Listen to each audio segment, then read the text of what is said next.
दारी ग्याङको यो संयुक्त आयोजनामा भएको माध्यमिक विद्यालय स्तरीय प्रतियोगितात्मक कविता गोष्ठी कार्यक्रमका सभापति महोदय, प्रमुख अतिथिहरू, निर्णायक मण्डल, यस कार्यक्रममा भाग लिन आउनुभएका माध्यमिक स्तरका भाइ बहिनीहरू,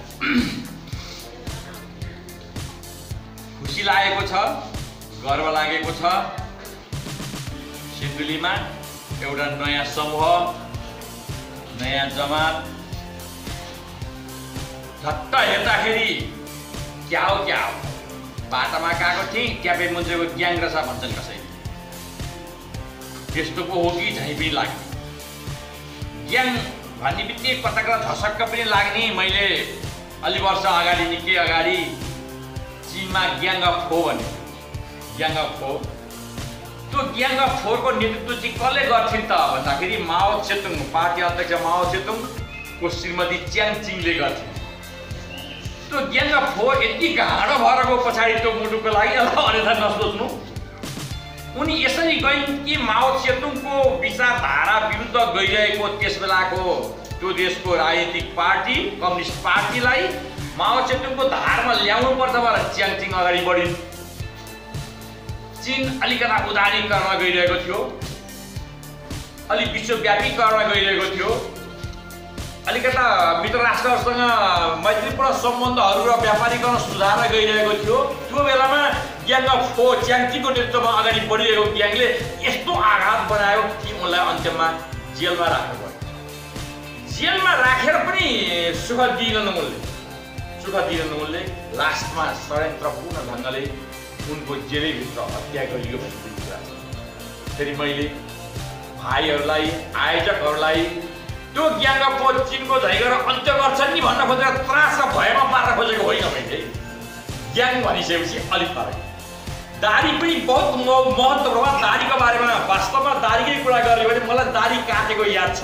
कति पटक दारी काट्यो होला। बुवा खस्ता काटेँ, जेठान खस्ता काटेँ, ठुलो बुवा खस्ता काटेँ, भाइ खस्ता काटेँ भनेर गर्न सक्छु भन्नाले मैले जन्मेदेखि दारी नै काटेँ उम्रेदेखि भन्दाखेरि केही फरक परेन। बरु भाइहरू धेरै पटक चट्टासँग गाला चाहिँ के पनि लाली के बाटो गर्दा हिँड्नु होला, त्यो हिन्दी पनि मैले सोध्थेँ। मलाई दारी मेरो लागि सोखको विषय पनि बनेको छ। दारीमा केही प्रतिबिम्ब पनि छ। म कविता छोडेर दारीतिर लागेँ एकछिन। कार्ल मार्क्सको दारी हेर्छु विशाल छ, अनि हेर्छु एङ्गल्सको दारी भिन्नै छ।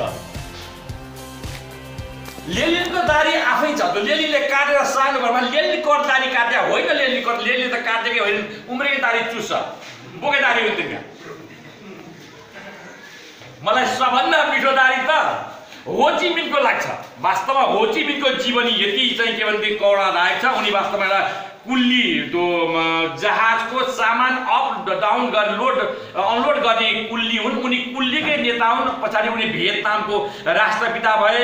उनी होचिमिन काकाको नामबाट चिनिए। उनी अविवाहित अवस्थामा बसे होइन। होचिमिनका दारी फेरि भिन्नै दारी छन्। दारी त रजनीशका पनि दारी हो। अब दारी झाडादारी पनि छन्, अनि दारी हरेक मठ मन्दिरमा बस्ने जोगीका पनि दारी छन्। दारीको विशेषता पनि अलग अलग छ। त्यसले गर्दा दारीले नराम्रो काम गर्दा मलाई चाहिँ एउटा कुरो के लाग्छ भने दारी जसले पारेको छ त्योसँग पूर्णतया विश्वास गर्नुहोस् भनेर चाहिँ म आफू तपाईँहरूलाई चाहिँ विश्वास दिलाउन चाहन्छु। दारीले कहिले पनि बदमासी गर्दैन। जसको दारी छ त्योसँग चेलीबेटी भरोसा गरे हुन्छ। यो आवारा गुन्डा पो सङ्ख्या नगर्नु, नजिकै गयो हुन्छ बाउकै बिहा गरिदिन्छ। त्यसले गर्दा आज हामीले सिन्धुलीमा दारी ग्याङद्वारा एउटा कोलाबोरेसन हुने जस्तो दुईटाको बिचको समन्वयात्मक ढङ्गले एउटा साहित्यिक कार्यक्रम आयोजना गरेको छ। यो मैले अलिकता यो दारी ग्याङलाई अलिकता रचनात्मक या अलिकता चाहिँ के भने एकदम आत्मादेखि नि अलिकति यो ग्याङ शब्दलाई चाहिँ अलिकति परिमार्जित गर्नुपर्ने हो कि केही समय पछाडि। दारी चाहिँ दारी नै ठिक छ। ग्याङको ठाउँमा अरू चाहिँ के भने योभन्दा अझ मिठास खालको शब्द अर्कै यदि आउँछ भने अझ प्यारो पो हुन्छ कि अझ राम्रो पो हुन्छ कि अझ सुगन्धी पो हुन्छ कि ग्याङ शब्द धेरै कुरा जोडिएको कारणले पनि भन्न खोजेको मैले अघि भने ग्याङ चाहिँ के भने धेरै छन्। केपै मुन्द्रा खाने ग्याङ छन् होइन, च्याङसिङ खाने ग्याङ छन्। त्यो त्यसरी पनि मैले भन्नु खोजेँ, अलिक यसलाई परिमार्जित गरेर राख्यो भने एकदम विशिष्ट हुन्छ, नराम्रो हुँदैन। दारी नेपालका लगभग के धेरैका दारी छन्, दारी नेपालका मान्छे छैन होइन, दारी भएर पनि दारीको सदुपयोग गरेका व्यक्तित्वहरू पनि धेरै हुनुहुन्छ। त्यसले गर्दाखेरि दारीको तर्फबाट राम्रो किसिमको गतिविधिहरू जो सञ्चालन भइरहेको छ। यसै गरी 75 जिल्लामा आफूले सकेको कार्यक्रम यो ग्याङले गर्दै जाओस्। आज यसैको आयोजनामा यति मिठो कार्यक्रम, दुईटा, एउटा चाहिँ सिन्धुलीको ज्येष्ठ साहित्यकार भन्दा फरक नपर्दा अमरनाथ शास्त्री सिन्धुलीय अब प्रतिष्ठान साहित्य प्रतिष्ठानको चाहिँ के भनेदेखि सँग सहकार्य गरेर दारी ग्याङले हाम्रा माध्यमिक स्तरका भाइ बहिनीहरूको प्रतिभा प्रफुल्लित गराउनको लागि, प्रतिभाहरूलाई उजागर गर्नको लागि होइन चाहिँ जुन एउटा साहित्यिक कार्यक्रमहरू गरेर अहिले चाहिँ के भने देशमा साहित्य विधाको पनि राम्रो चाहिँ के भनेदेखि स्थान देख्छु। म अहिले भर्खरै पनि मैले चाहिँ अहिले भर्खर चाहिँ आधा 1-1.5 घन्टा 2 घन्टा अगाडि सकेको थिएँ धृतराष्ट्र भन्ने एउटा काव्य जसले मदन पुरस्कार प्राप्त गर्यो। त्यो पनि कवितात्मक छन्दमै लेख्नु भएको छ कवि घनश्याम कणेलले। साह्रै मिठो छ, राम्रो छ, रोचक छ, पौराणिक कुराहरूलाई उजागर गरिएको छ। तर पनि मदन पुरस्कार प्राप्त छ। मतलब त्यो कविता हेरिसकेपछि कविता भन्दा पनि त्यसको भूमिका लेख्नेहरू मैले चाहिँ के भने पारिजातको चाहिँ के भने चिजको फुल काव्य भन्दा शङ्कर लामिछाने लेखेको भूमिका मिठो लागे जस्तो मलाई चाहिँ ग्यावाली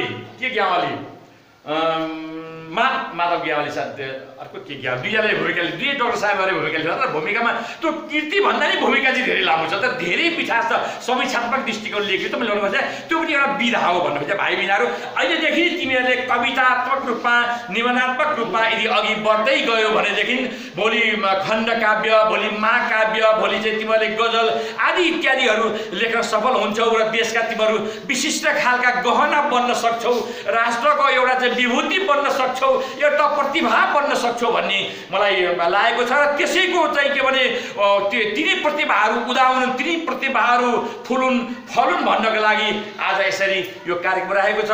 यो कार्यक्रम अब अन्त्यमा म के भन्छु भने भाइ बहिनीहरूले यस्ता किसिमका कार्यक्रमहरू आयोजना गरेको ठाउँमा हरेक ठाउँमा सहभागी भएर आफूलाई त्यसमा निखार ल्याउने, आफूलाई त्यसमा खार्ने र आफ्नो प्रतिभालाई अगाडि बढाउने। मलाई छोटो कुरो यहाँ भन्न मन लाग्यो, हर्बर्टले के भने वैज्ञानिक हुनु, हर्बर्टले एउटा कुरो भनेको मलाई ठ्याक्कै याद आयो भाइ बहिनीहरूसँग भन्न मन लाग्यो।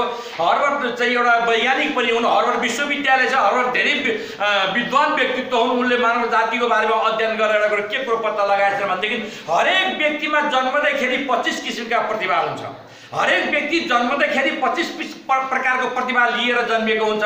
तर दुर्भाग्य 25वटा प्रतिभामध्ये एउटा प्रतिभा पनि प्रफुल्लित नभइकन व्यक्ति मरिदिन्छ, दुर्भाग्य। तर कसैसँग भएको 25 प्रतिभामध्ये एउटा प्रतिभा मात्रै पनि टुसाइदियो भने त्यसले विश्व हल्लाइदिन्छ भनेको उसले। त्यसले गर्दाखेरि हरेक व्यक्तिहरूमा प्रतिभा छ, मसँग छैन कि भनेर कुण्ठा लिनुपर्ने कुनै अवस्थै छैन छ। त्यो 25 प्रतिभा किन फुट्दैन, मेरो यताबाट फुट्छ कि यताबाट फुट्छ, साहित्यबाट फुट्दैन भनेदेखि निबन्धबाट फुट्ला, निबन्धबाट फुट्न नसके समाजसेवाबाट फुट्ला, समाजसेवा पनि फुटेन भने राजनीतिबाट फुट्ला, राजनीतिबाट फुटेन भनेदेखि एउटा कुनै सामाजिक संस्थामा गएर पनि मान्छे विश्व प्रसिद्ध बन्न सक्छ। हेनरी डुना कुन राजनीतिक व्यक्ति हुन्छ, उनले रेड क्रसको स्थापना गरेर विश्व प्रसिद्ध कमाए, आफू प्रसिद्धि कमाए। भन्दाखेरि प्रतिभा एक ठाउँबाट नफुट्दाखेरि मैले सकिनँ भन्नुभन्दा पनि यो क्षेत्रमा भयो भने यतातिर हुन्छ भएर पर्ने रहेछ जस्तो मलाई लाग्छ होइन। पछाडि बुढो पुरानो भएर पनि प्रतिभाहरू जन्मिने, प्रतिभाहरू उजागर हुने हुँदो रहेछन्। अन्धा अपाङ्गहरूका पनि प्रतिभाहरू हुने रहेछन्। हामीले झमक कुमारीको जीवनका लागि फुल्न पायौँ, उनको प्रतिभा फुटेर जुन मुराएर उठेको अवस्था देखियो भन्दा मसँग चाहिँ यो चिज छैन, तँसँग चाहिँ छ, म चाहिँ किन भन्नुभन्दा पनि प्रयास गर्दै गऱ्यो भने हरेक व्यक्तिसँगबाट प्रतिभाहरू फुट्ने गर्छ। त्यो प्रतिभाहरू तिमीहरूसँग छ, त्यसलाई फुटाउनको लागि प्रयास गर, त्यसलाई उमार्नको लागि प्रयास गर, त्यसलाई पानी हालेर उमार्नको लागि प्रयास गर। तिमीहरूकै प्रतिभा चाहिँ अगाडि बढोस् भन्नको लागि राष्ट्रिय स्तरका व्यक्तित्वहरू यहाँ हाम्रो दारी ग्याङकै नाउँबाट यहाँ आएर यत्रो आयोजना गर्नुभएको छ। सहभागी भयो भाइ बहिनीहरूको उत्तरोत्तर प्रगतिको कामना गर्छु र यो कार्यक्रम सफल होस् भन्ने शुभकामना व्यक्त गर्छु। र आयोजकलाई आगामी दिनहरूमा यस्ता मात्रै कार्यक्रम होइन, यो अरू अन्य किसिमका कार्यक्रमहरू पनि विविध क्षेत्रबाट ल्याएर सञ्चालन गरिदिनुहुन्छ भन्ने कामना गर्दै मेरा 2 शब्द यहाँ अन्त गर्छु। हवस् त, नमस्ते।